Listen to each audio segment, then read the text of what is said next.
the Omega Speedmaster Mark IV, made in 1973 and into 1974. Let's talk about them.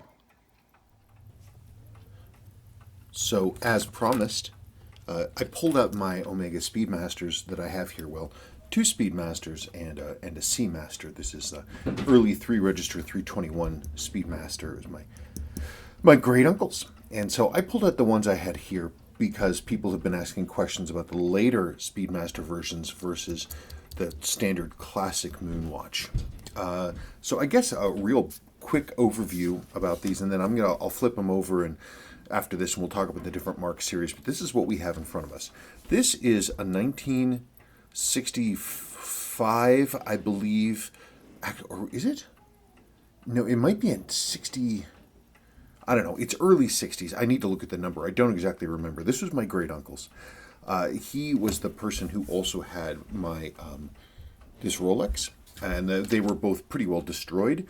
The Rolex had been filled with water and then left to rust, and this one was his as well. And it looks like he wasn't really concerned about all the moisture that was getting into the dial, and then he got into what appears to be a wreck with it. You'll notice that this lug here is bent, and I had to do some really nutty remediation work to stabilize this dial surface. But there it is. It's cool, and the 321 is fully rebuilt.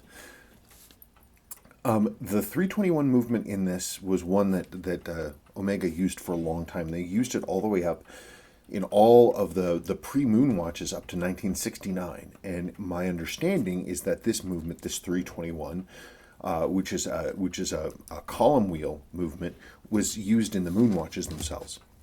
From 69 to I think the mid 80s is when they went to this more standard moon watch type generally with the 861. Now the 861 there are a few changes that they did with it. The most notable being that they moved to having it be cam instead of column. And so it's sort of a cost-saving measure because, again, even at that point, Omega was starting to feel the pinch of the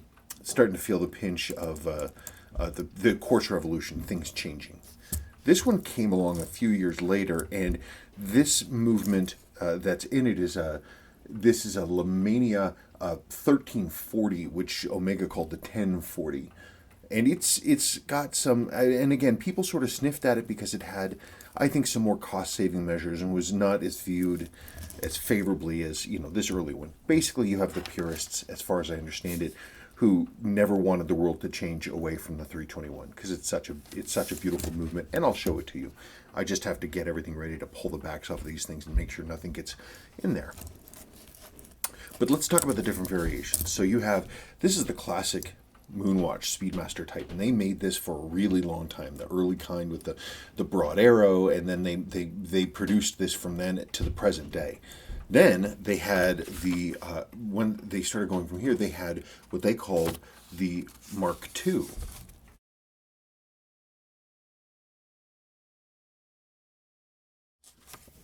Then after the Mark II was basically the same thing. It was the same kind of movement. The one I showed you is the racing version, but except it's like this movement basically in this kind of tonneau case. This is an interesting case, which I'll talk about in a little bit. Then they went to the Mark III, and the Mark III was the first one that had this movement, but it was in this crazy, wacky, heavy case.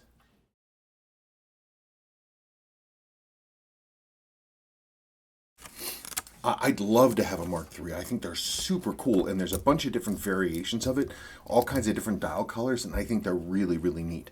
Then you have, of course, the Mark IV. And what you see, this is the same case with this Mark IV. They went back to the earlier style case. It's a very interesting because you have the outer case bit, and then you have the inner case, which is the case back all the way up to the crystal. This whole thing is sort of a module, and it pops out of here, which is pretty cool. I'm not quite sure why Omega did that, but they did it, and it's pretty neat. Then after this one, they came up with the Mark IV, and I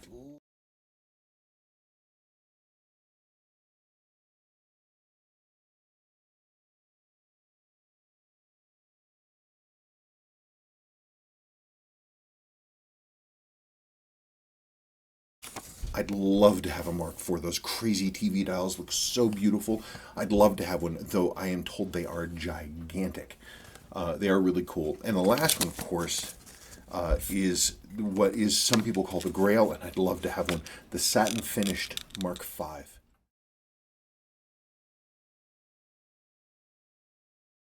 The satin finish Mark V was apparently only really issued in Germany. I've seen a few, but they've been really badly beaten.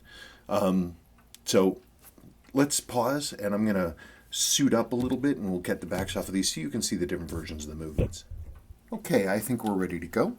So here they are. You can see the respective case backs. So obviously this wasn't a Moonwatch, so it doesn't have the Moonwatch thing. This is a 2007 model. Very, very, very standard Speedmaster. This one is this early one is just waterproof marked, and it's not a screw down. It's a snap-on case back.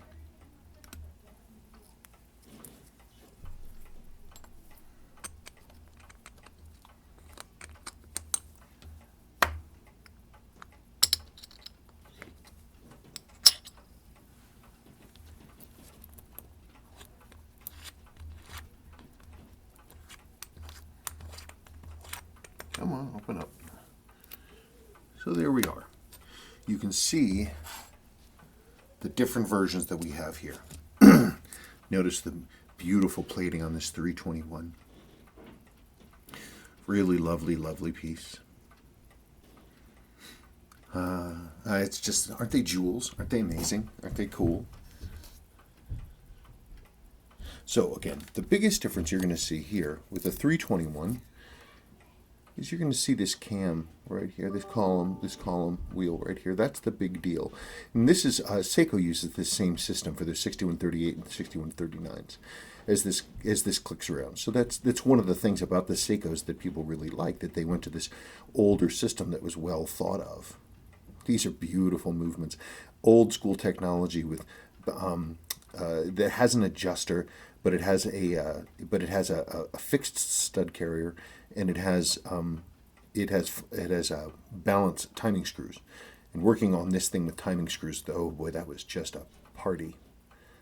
That was lots of fun. Isn't that beautiful? What a beautiful, beautiful movement. You can see why people were reluctant to let these go. What a classy, classy thing.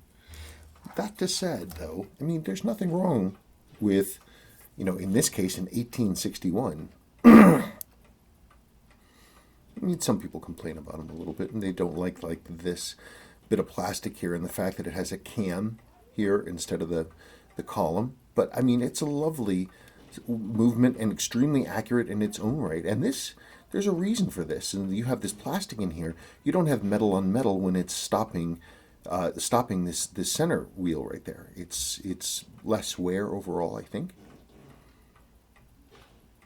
They're lovely. Come on. Then, of course, let's see. Let me move over here. You have this, the Omega.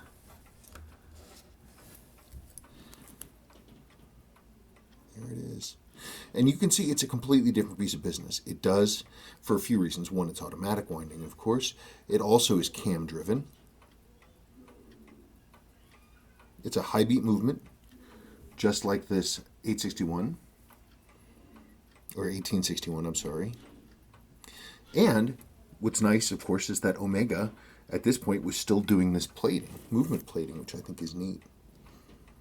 I don't know. I like it. I really do. There's just, I'm not 100% sure why people sniffed at these.